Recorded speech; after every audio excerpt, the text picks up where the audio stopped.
All right, let's give one last loud applause for all the films.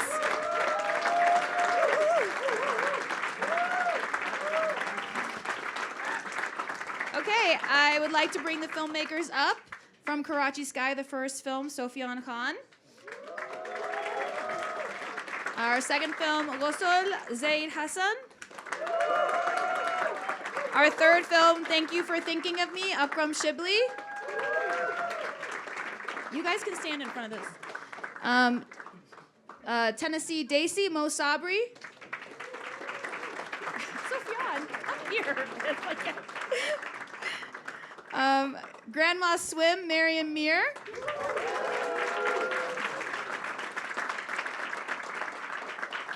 The Banker's Daughter, Samia Khan. And the last film, The Boy and the Dinosaur, Imran J. Khan and Ali Imran Hassan. All right, sorry. Okay, so we've got some time for this. I want everybody to have their own time. So what I'm going to do is I'm going to go one film at a time. We can have a couple of questions so that we don't go too long. But I want to make sure that everybody gets kind of their time. So I'm going to start first with Sufyan. So first thing I'm going to ask a general question, and then we're going to go into the audience. So can you tell us what inspired to make your film? Yeah, it was Annie was a very special person, and it started as a sort of a memorial video after she passed away, and then it kind of grew from there, slowly into a larger project, kind of hesitantly at first, and then her book was posthumously published. She was working on a book about Sufi shrines in Pakistan at the time, so that became also part of the film and fusing sort of some of the text into the story. Okay, amazing. All right, questions for the audience?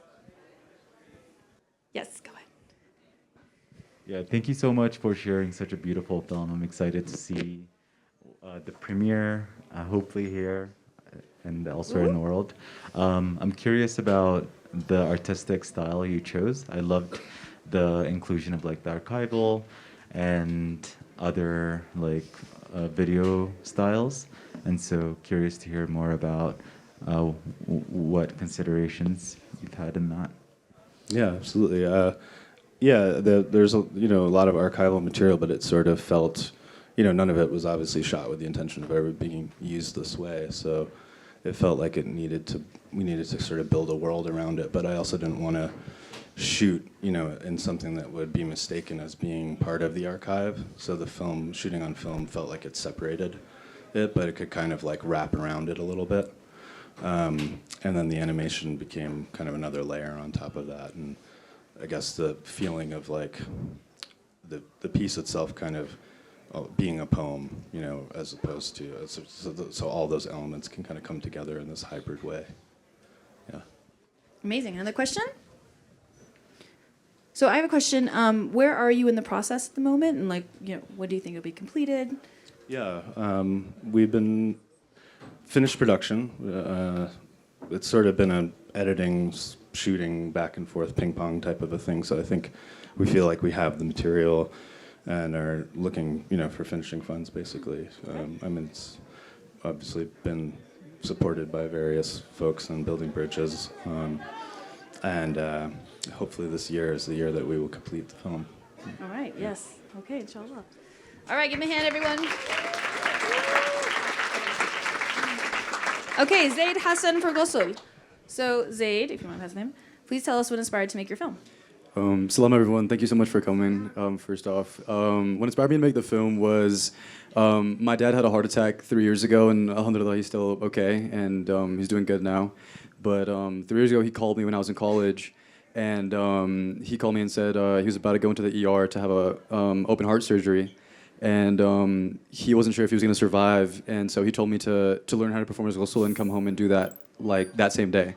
And so thankfully he survived, but it had me thinking about what that means for a son and a father to have that like transformational moment between each other, but also just between a parent and a child in any culture and anything like that. And so that's what inspired me to make this movie and to kind of talk about how death doesn't have to be scary. It can be something that is cherished and like loved between different generations. Amazing, beautiful. Okay, questions for Zaid? How did the prank component come in as a facet of the dad's personality? Yeah, the prank component was something that we thought about a little later bit in the script, where things just felt very like melancholy, and we were just like, how do we make something more realistic about this guy's personality? And I think a father and son really share bonds between each other through comedy. At least that's what me and my father have between each other. And so I think when people are going through the worst, comedy is what they go to feel alive again and just feel whole. So I think while the dad was like facing the near like end of his life, he found that comedy was something that he could share with his son and feel like he was normal again with him. Amazing. Next question. Yes. Great film. I know Rizwan pretty well, and I was wondering if you wrote his part in with like him in mind when you initially wrote the script, or what the casting process was like for that, because he was just spot on. Yeah, I mean, he did a really great job, thankfully. He was just really great to work with. But writing it, we didn't have anyone in mind specifically when writing it. I never really write with someone in mind. I write more just about who the character was, and I was writing my dad's personality into it a lot. And then I saw Rizwan in a few different projects, and that really inspired me to like reach out. And thankfully, like Imran, who's my executive producer on the project, he helped a lot with like making that happen for us. And yeah, Rizwan like loved the script. He felt really connected because he had something that was similar in his life that happened to him. And so he was like, his father had passed away, and he performed his ghusl. And so it was nice that he got to play like his dad in a way. And so that was like something that was really like he cherished a lot. So it was a great experience working with him. Okay, give Zaid a hand. Thank you. Okay, thank you for thinking of me, Akram Shibli. So tell us, please, this has been a big journey. Akram is one of our Building Bridges fellows, and this has gone through such a long transformation. We're super proud of where it's come. So tell us how this came about. Yeah, when you witness this happen in your neighborhood, I mean, I felt compelled to act, essentially. Years before we filmed this, we started this documentary project in earnest. Miles Carter and I were active, actually making videos to campaign to improve the conditions in Buffalo, New York. We wanted to build a playground for the kids.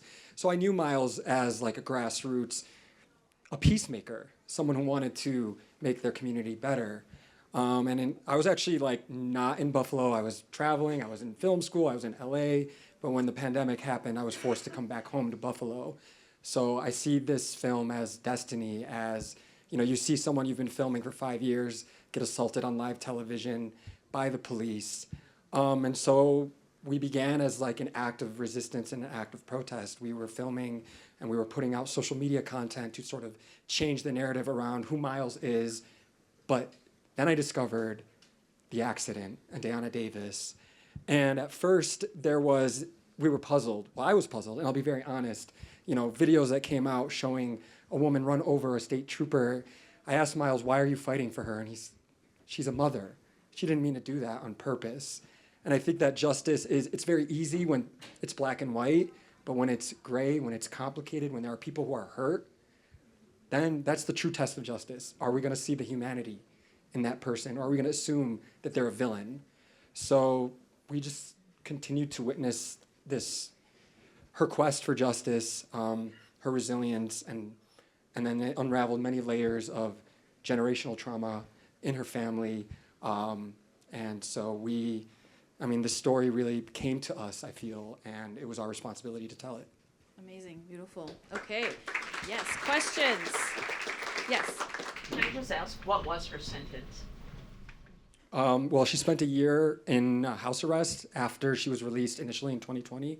And then she was sentenced to 2.5 years in prison. She was actually pregnant when she was in prison and gave birth in prison. And her daughter spent the first year of her life in prison. Wow.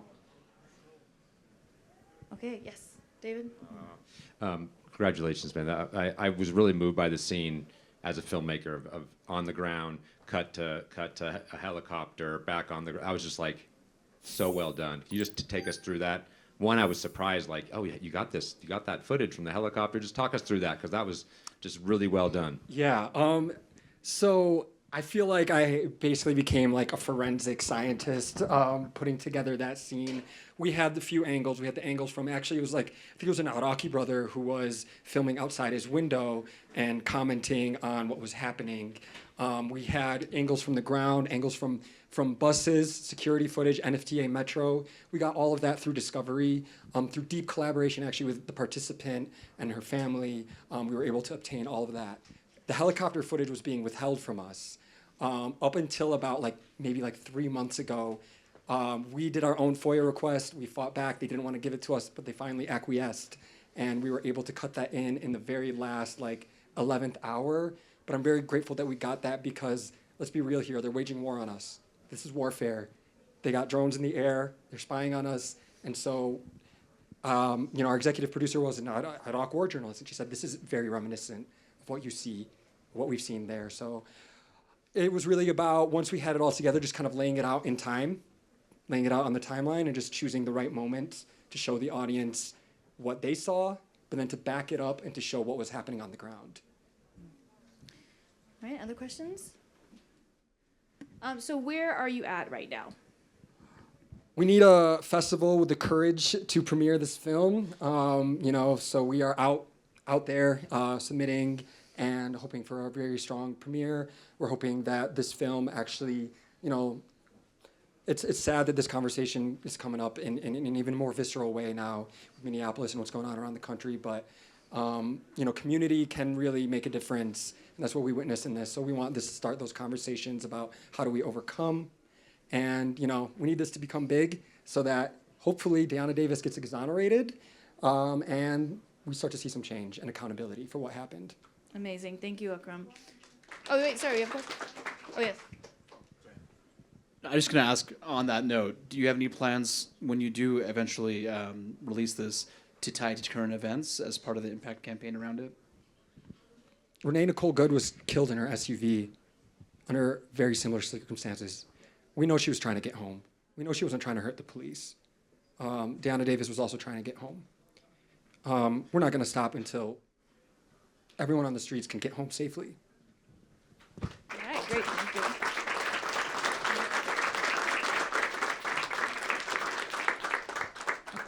All right, Mo Sabri for Tennessee Daisy. Okay, so Mo, this is your life. This is actually really exciting what you're going through, like a rock star, a country rock star, and so many more. So tell us, I mean, obviously we know you're in your inspiration, but tell us why you wanted to tell this as a musician into a filmmaker.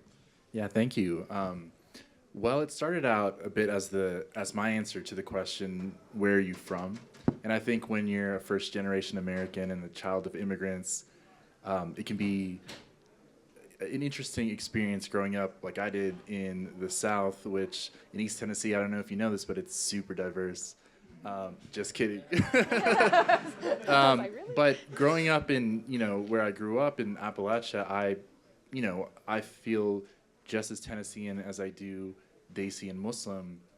And so I wanted to basically musically show that fusion of country and qawwali, which is a type of folk Desi music. And that was kind of my answer to the question, where are you from? And at the same time, being the only Muslim in the Nashville music industry, it was kind of a cool experience to be like, I would like to just follow, and capture and document the story of what I'm up to in Nashville, because have been doing a lot of historic things, and it kind of was just a very organic story that it's basically following something that I was already going to do. And just for context, there's never been a Muslim at the Grand Ole Opry, and that was kind of like my El Capitan. I was like, I would like to make that as the thing to climb, and even if that doesn't happen, or if it does, when I first started out, I was like, it'll tell the story of this fusion album. And I do want to say soon I will be announcing, I can't do it today, but there's an institution in Nashville where we're going to film the finale of this film, and it's going to be really awesome, and it'll be an open invitation for everyone in this room to come be there. I can't wait. I can't wait to go to Tennessee. I've never been. Apparently they're welcoming. Okay, questions? Yes. So talk a little bit about what it's like to be making a movie about yourself in real time, and how that plays into the direction you take it, and some of that. Yeah, thank you. It's a very like interesting experience because I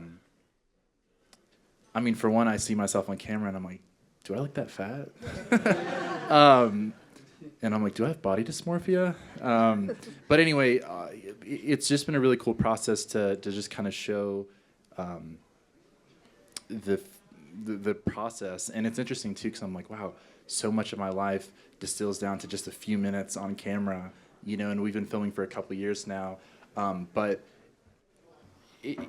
I think part of the reason I wanted to tell this story, and I just felt like I'm probably the only person who could tell my story in this way. And I guess there's like 1,000 ways to make a film, but it's just been a really cool and eye-opening experience to have my directorial debut on something that is it's just really a passion project, but it grew into something that had a lot of, I think, commercial legs and stuff. So why did you decide to do it yourself instead of having someone else do it? I mean, I've always just been very DIY and indie in everything that I've done, and it just kind of like, I've had the technical ability since I started out on YouTube and I like went viral with my music videos, but I made those myself. And so it's just kind of like, I wanted to do this as an artistic endeavor.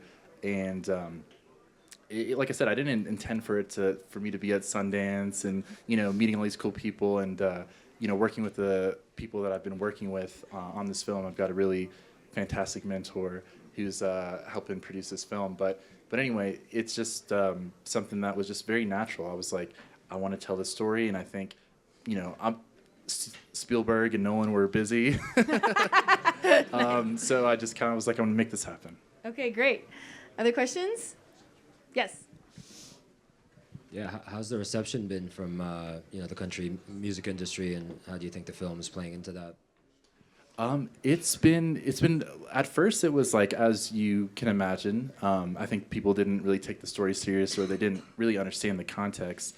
But like all things, with time and actually making effort, things doors have opened. Like I kind of alluded to before, like part of the film was going to start out as maybe a bit of like, okay, here's a story, and then here's the Nashville in 2025, and it's, you know, we got a lot of work to go. But then I was so surprised that there's been people on the inside, you know, non-Muslim people who have been very supportive and are championing this. And like, you know, you saw Zohran Mamdani become mayor in New York. I never thought that was going to happen.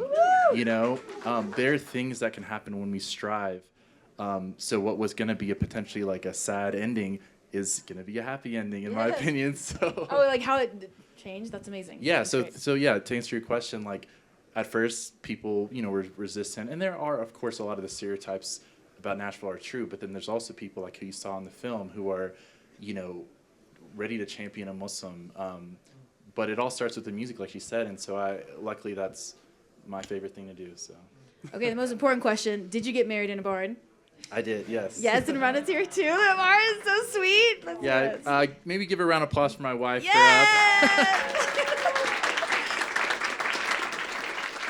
You know, to answer your question, it was she's super low key, and she's like, I don't really want to be on camera, so we had to film it in a way that kind of showed her but didn't show her. I saw that. I was like, when are we going to see, come on, like representation Muslim woman, let's go. Like, we can see your face. I was like, but I get it. All right, everybody give Mo a hand. Thank you. Okay, next film, Grandma Swin, Merriman Mir. All right, Mariam, please tell us what inspired you to make this film.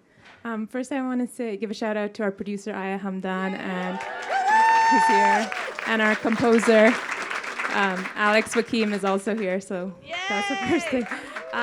The inspiration is kind of twofold for the film. The first was, this was a beach I grew up going to, and every time I went, I just felt this aliveness, and I really wanted to lens that and put that on screen. And the second is, Bahrain is an island, and even though we're surrounded by the sea, very few people actually use it to swim. And I had never seen anyone in my family really use it as a resource. I think water offers so much healing until my grandmother passed away in 2022, and I took my mom to the beach, and I had this image of her just wading in and then submerging, and that kind of really stayed with me. So I wanted to show how maybe as a younger generation, how we can offer healing to our elders. Amazing, super beautiful. Okay, questions from the audience.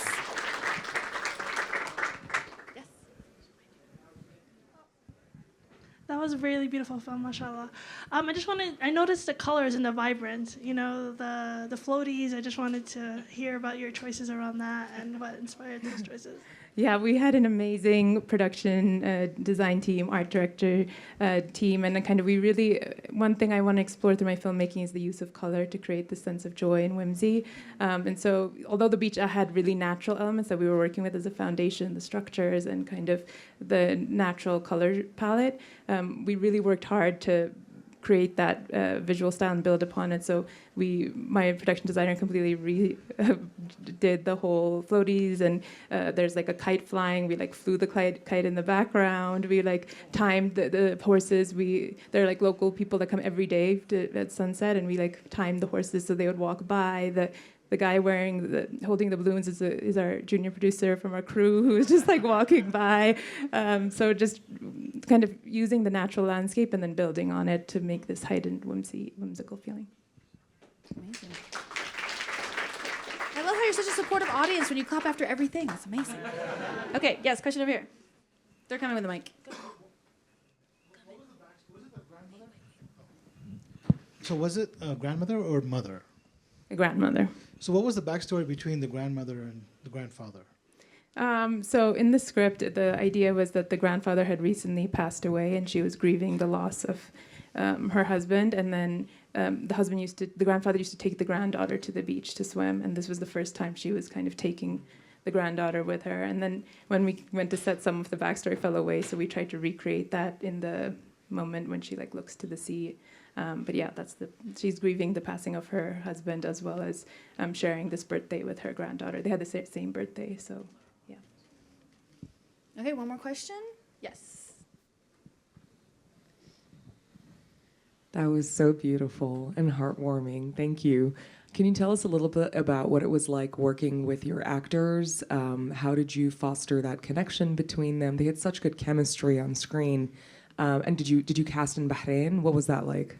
So working with actors, I love working with actors. It's one of my favorite things. And my previous film, I worked with professional actors, and I went to Bahrain to make this film. Didn't know anyone. The acting industry is very small, so these were first-time non-actors, never been on set, never been on screen before. And I cast one because she's an artist in Bahrain, the grandmother. She's an artist in Bahrain, and I knew her, and I loved her look. And then the other, we did some auditions, and we found this girl. And the chemistry was doing a lot of just no script really rehearsal, because the girl would get very bored of lines very easy, and the grandmother would forget the lines. So it was like working with them. But it was a lot of playing games between them. And then with the little girl, this was a really tough production because the little girl, we cast her because she's athletic, she loves the sea, she loves swimming, and then we get to set and she didn't want to go in the water.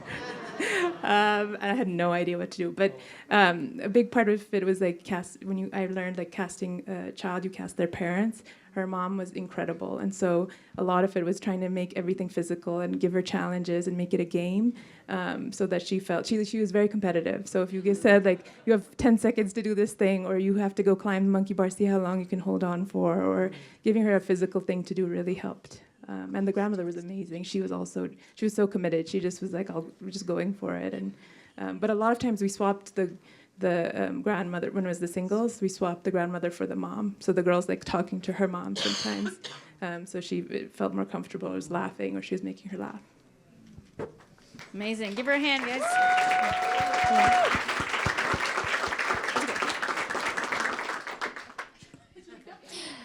I'm just curious, what was, why did you make the choice to have the grandmother and granddaughter speak in English? That was actually their choice. They're non-actors, so I was trying to cast them as close to who they were. And so the grandmother grew up in Bahrain. She's Bahraini, but she speaks very mixed. She went to school in the U.S., and then she came back, and that felt most authentic to her character. And then the little girl, whenever you speak to her in Arabic, she just responds in English the whole time. So that was her comfort, and so I just cast as close to who they really were. That's really smart. Good job, Miriam. Yes. Okay, Samia Khan. Woo! Yes, Adi. Why'd I do that? I don't know. So Sammy is also one of our Building Bridges fellow. We've seen this come from like on this whole journey, and it is a very personal story, but also like thriller and suspense, and it's all of the things. So, tell us how this journey is going as you're making it. Well, you see me age on screen, so that's exactly how it's going. It's I think that when, like so many, when there's a narrative that's been said about something, and I know everyone has familiarity with that, the impulse is to create a counter narrative. Well, is that really what happened? Let's look at what actually happened. And of course, I have had that impulse as well, And as I've been making the film, I've thought a lot about how my counter narrative is also adding to the narrative. And it's, it's feeding it in some way. And I've been so fascinated more and more as I spend time with these men and as I think about my own family story, about the audacity of 10 Pakistani men to say, let's create a global bank in Latin America, China, Asia, and Africa where there was none. Let's build power in the global south. Let's become a predecessor to the BRICS. And, they were cool. And they were very, very audacious. And, you guys saw my son. That's what I want him to know. Is it going to be a surprise why they were taken down? I don't know. Maybe to some, but maybe I'm just too jaded. But what is much more to me of a surprise and so cool, and what I'm so grateful for everything I got in my life, is how bold they were. And how fun that was for everyone involved. Oh, that's beautiful. Okay, questions? Hey, amazing work on the project. It's really captivating and very beautiful and brave to see this kind of intergenerational work and reflection of story. My question is, working with the intimate stories of your own family, how has collaborating with your family or not collaborating with your family been a part of this process? And also how, when you're telling your story, but also the stories of others, do you navigate, consent, respect, checking in, looping back around? What has that journey been like for you? It is collaborative. What a good question. It is collaborative. I mean, I feel like that phone's gonna ring right now and they'll be like, how was it? And it's a responsibility, of course. So I've spent a lot of time in Karachi filming with everyone, which is mostly where everyone lives now. And, if you grew up in a family with siblings, what you learn is, memory is so tricky and so funny because every one of us grew up in a different household and every one of us has different memories. So even piecing those together has been really interesting. As far as consent goes, everyone participates as much as they want to, and that's really what it is. And some of the other men, you know how it is for us, like they are people I don't know and they're my uncles. Right? So it's more like a both and. So do I check in with them? Yes. And do they say, why haven't you checked in with me? Yes. Right? It's like both. Awesome. Next question? Yes.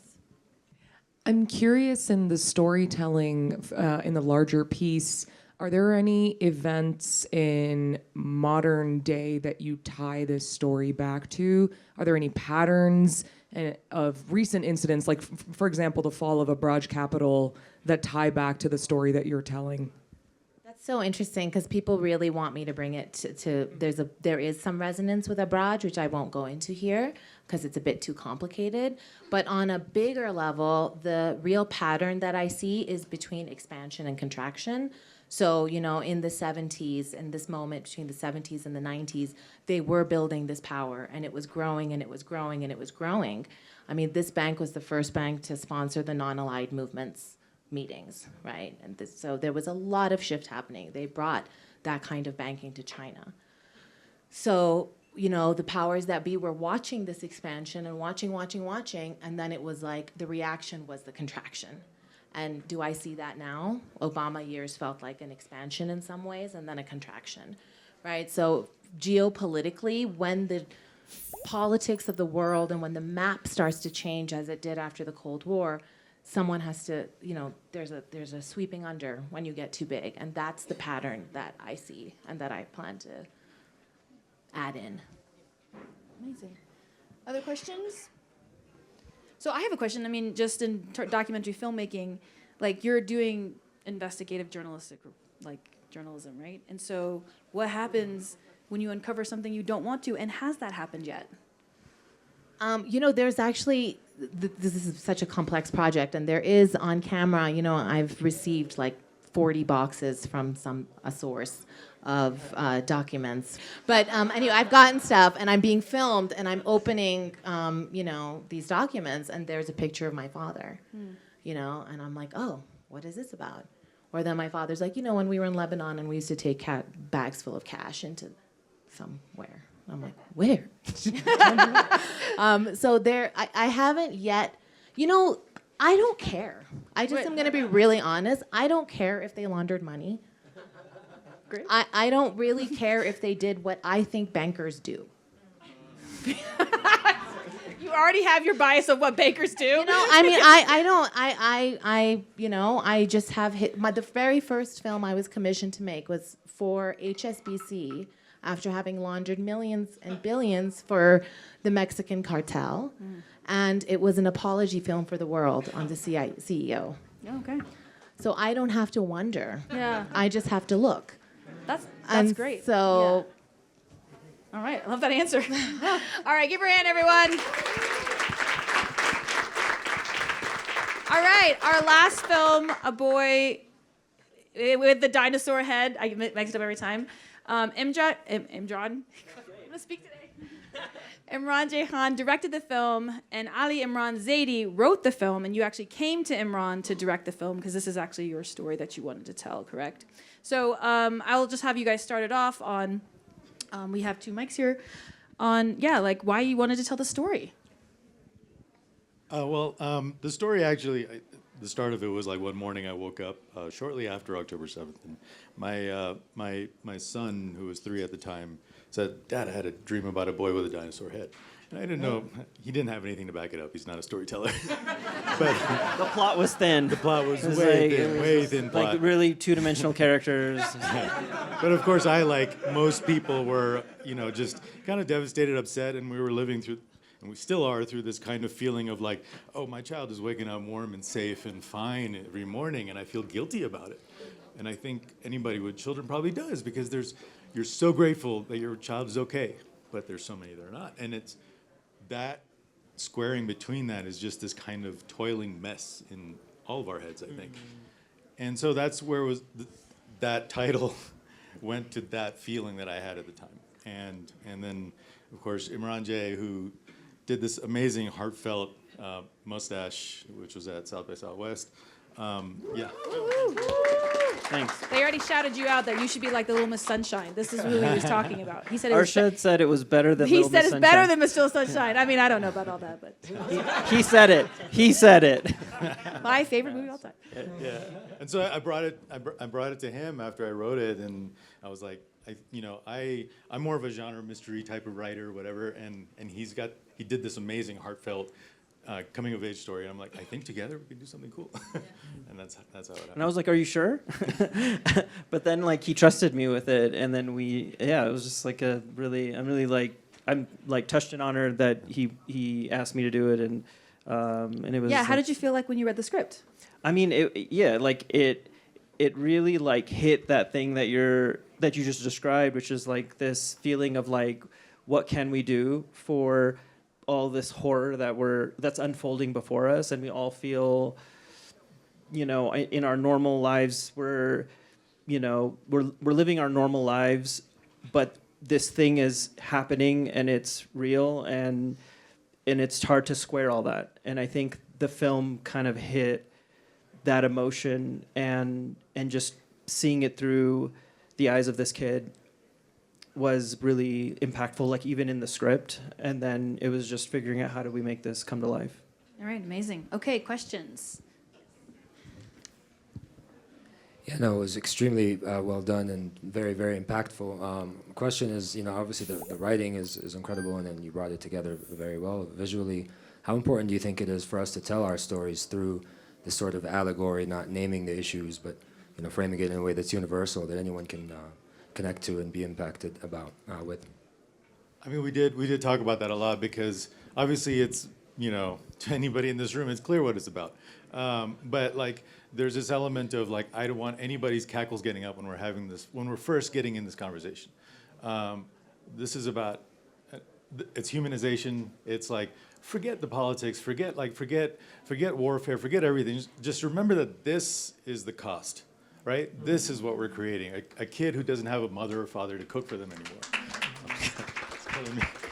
So like that was like what we talked about. It's like, let's just sit next to a person, regardless of what they think or believe or anything like that, and just say, forget everything else. We're creating this by the metric ton, and it's not acceptable. What I love about it for you two, because you both have younger kids, is that I don't think that you would have been able to tell the story unless you had a kid that age to understand, like, it is just the necessities. And that's why I thought it was so beautiful. It was just the core necessities. So, yes.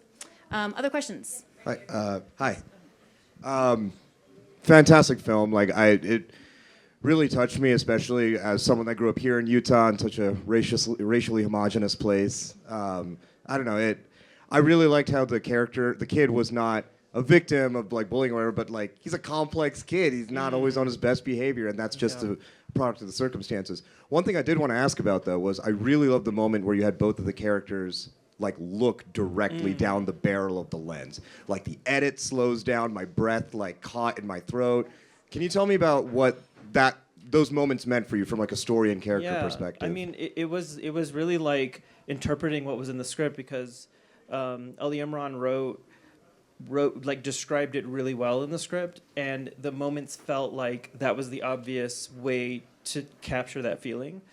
Was we now want to look, and it's like intrusive when a character looks into the camera. It's an intrusive feeling. It can make the audience feel uncomfortable, and it can be very intimate. And I think that moment needed to be like a confrontation a bit. And also so it was just like, it was the feeling that was extracted from the writing. That's how I could put it, yeah. He's underselling himself. He did an amazing job of interpreting the script. 100%. Next question, I think he has some hands.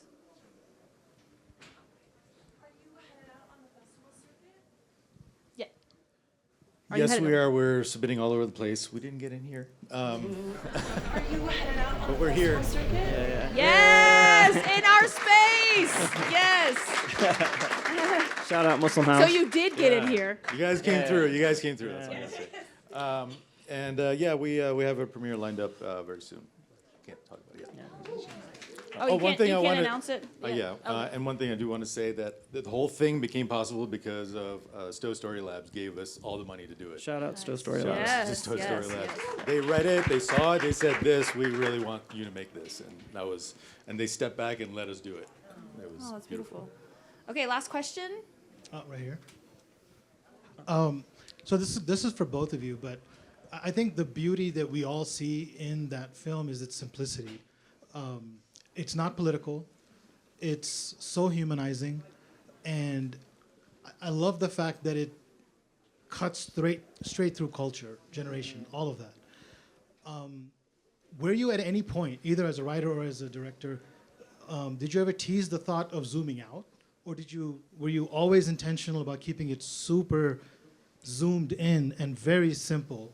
For the lack of a better word. You mean like more scope to the film? Correct. Oh, okay. That's interesting. That's a writing question, I think, because you chose that scope. Yeah, for me, I wanted it to be this like very intimate, like you literally hear a clock ticking in the background, kind of, just very intimate and quiet moment between these two where the world has kind of melted away.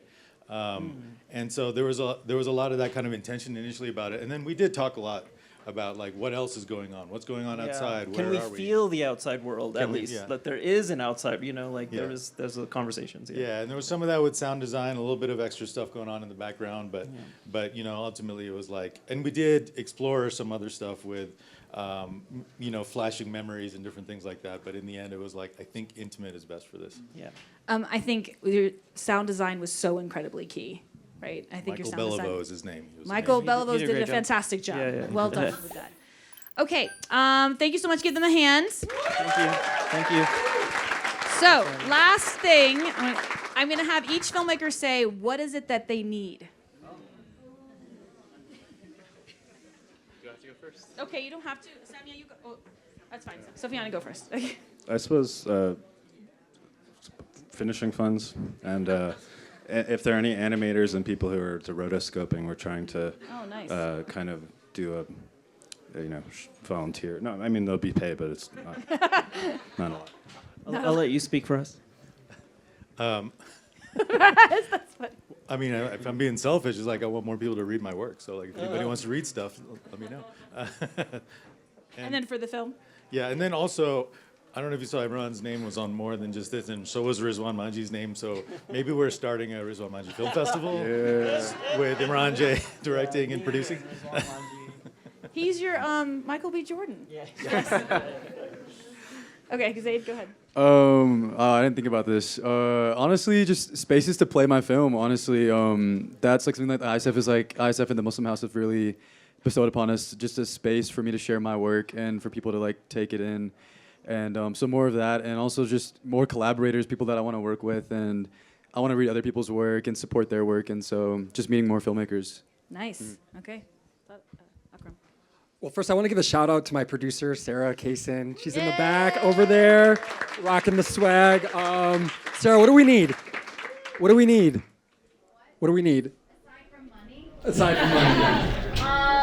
Honestly, just relationship building for the film. Our premiere is still pending, and we're submitted. But if anyone has any, distinct connections and introductions, like Akram said, our film's about the criminalization of survival, and that's what we saw in Minneapolis. So amazing. Yeah, beautiful. Thank you, Sarah. And you can also follow us on Instagram at Thank You for Thinking of Me. Follow our Merch. journey. And yeah, stay connected. We're trying to grow the community around this film. We want this film to make a change. So we need some champions to help. All right, Miriam. I also forgot to shout out Aiza Fatima, our EP on this project. Yes. Who has supported me from the beginning of my career with this film, had such a personal connection, really brought so much guidance and support. In terms of what we need, I think we just finished the film. We're kind of looking to submit it to festivals and trying to figure out that strategy. So any programmers, any advice? Okay, amazing. Nice to meet you. Okay, great. All right, Samia, close us out. I need your money. No. How much more straightforward can I be? I need your money. And also, of course, collaborators. You said I was an investigative journalist. That's not true. So I probably could use one to help out. People who love documents and forensics and things like that would be awesome. Amazing. Okay, last one, Mo. Well, of course, funds to make the level of production higher, but this was just, a rough cut of a work in progress for you guys to see what we're up to. The second thing is just anybody who is like-minded and wants to see Muslims in the heart of America, which is, in my opinion, country music. The reason that I made this film is because there's, in my opinion, a direct line between dehumanization and de-Americanization of Muslims to genocide. There's a direct line, in my opinion, and I thought that if a Muslim can cross the line and break the ceiling into country music, in the heart of country music, which is the Grand Ole Opry, I just feel like that could make a difference in humanizing and Americanizing Muslims. So the last thing that I need is I just want you guys to do the hardest thing that you can do artistically, because that's what this film is for me. The Grand Ole Opry is, like I said, my LCAP, but you guys each have a Grand Ole Opry in your life and in your art, and I just want you to do that because we need to push the art forward. So thank you. That's the best way to go. That's the mission of ISF. Well done. Well done. Thank you so much, you guys. Give them a hand.